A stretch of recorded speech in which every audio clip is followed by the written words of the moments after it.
Success. The first rule of success is to have a vision. You see, if you don't have a vision of where you go, and if you don't have a goal where you go, you drift around and you never end up anywhere. I mean, as you know, I was born in 1947 in Austria after the Second World War. So I was very fortunate that I stumbled onto my vision. And I didn't really like Austria when I grew up. I couldn't wait to get out of there. I couldn't see myself becoming a farmer or a worker in a factory or anything like that. Even though my parents wanted me to stay there and have a normal life. But that was their vision, not mine. My vision was totally different. I felt that I was born for something special, for something unique, for something big.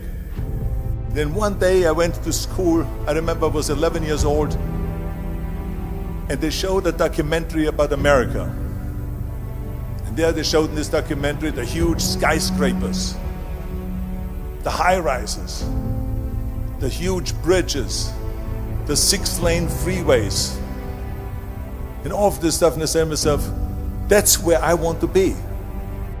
I don't want to be around here with these little farmhouses and these little buildings. I want to be in America. And one day after school, I walked by a store in Graz. So I went inside and I looked around and I looked at this stuff, and I saw a magazine. I saw a bodybuilding magazine that had Reg Park on the cover. Reg Park was then a 3-time Mr. Universe. And I saw him on the big screen as Hercules. I read that and I said to myself, wow, this is the blueprint for my life. This is exactly what I want to do. I want to become a bodybuilding champion just like Reg Park.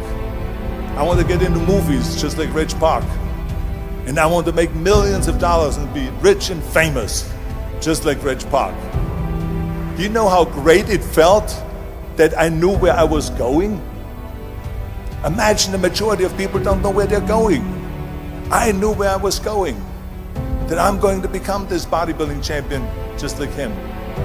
So it was just a question of how do you do it? I was so relieved, because when you have a goal, when you have a vision, everything becomes easy. So people always ask me, when they saw me in the gym in the pumping iron days, they say, why is it that you're working out so hard?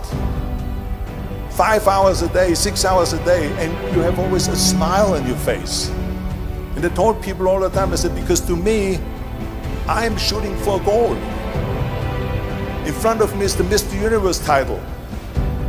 So every rep that I do gets me closer to accomplishing that goal, to make this goal, this vision turn into reality. Every single set that I do, every repetition, every weight that I lift will get me a step closer to turn this goal into reality. So I couldn't wait to do another 500-pound squat. I couldn't wait to do another 500-pound bench press. I couldn't wait to do another 2,000 reps of sit-ups. I couldn't wait for the next exercise. At the age of 20, I went to London and I won the Mr. Universe contest as the youngest Mr. Universe ever. And it was because I had a goal. So let me tell you something, visualizing your goal and going after it makes it fun.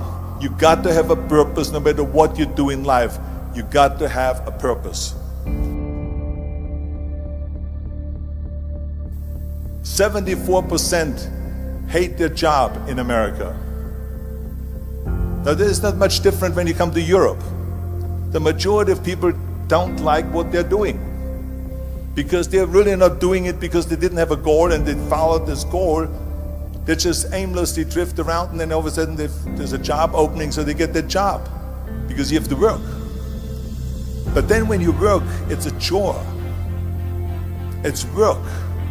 It's not fun. So if you think about, only a quarter of the people really enjoy what they're doing in life. That is unbelievable if you think about it. So I felt so blessed that I knew what I was doing. It's like a medical student that studies and knows he wants to become a doctor. You know where to go. And the same thing is also in politics. I remember that in politics, I had a very clear vision that I will be the leader of California. That's as far as I could go because I was not born in America, so I could not run for president. So being the governor of the fifth largest state, I should say the largest state, the fifth largest economy in the world, was for me really the ultimate title, the ultimate accomplishment in politics. So even though people came up to me and says, why don't you go and run for something smaller, you're never gonna make it. I ran for governor, and then 2 months later I became governor of the state of California. Again, because I had a very clear vision what I'm gonna do with California. So that's rule number one, have a vision. Rule number two is, don't listen to the naysayers. Don't listen to the naysayers.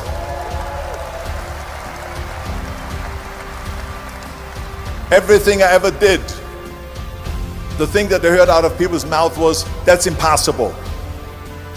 That can't be done. Or no. That is exactly what I heard, and of course I proved to the people that it can't be done. So whenever someone said to me, it can't be done, I heard, it can be done. When they said no, I heard yes. And when they said it's impossible, I heard it is possible. I'm a strong believer of what Nelson Mandela said, that everything is always impossible until someone does it. Well, I'm going to be the one, I said to myself, I'm going to do it and I'm going to show it to them. Maybe it has never been done before. That's perfectly fine with me. But I'm going to do it. And I did not listen to the naysayers. It's all about the hard work that you put in. I said to myself, in bodybuilding I worked out 5-6 hours a day. I'm going to do the same thing now for acting.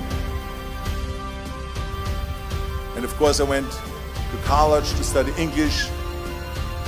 I studied the accent removal, acting classes, and all of this stuff all day long. I worked and I worked and I worked.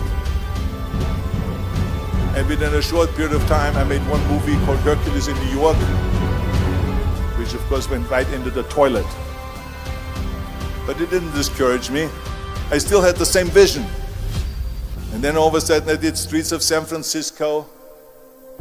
I did Stay Hungry and Pumping Iron and The Villain. And then all of a sudden I was asked by Dino De Laurentiis and by Universal Studio to star in Conan the Barbarian. And after I did Conan the Barbarian, the director at the press conference said to the press, the director was John Milius, he said to the press, if we wouldn't have had Arnold, we would have had to build one. So think about that.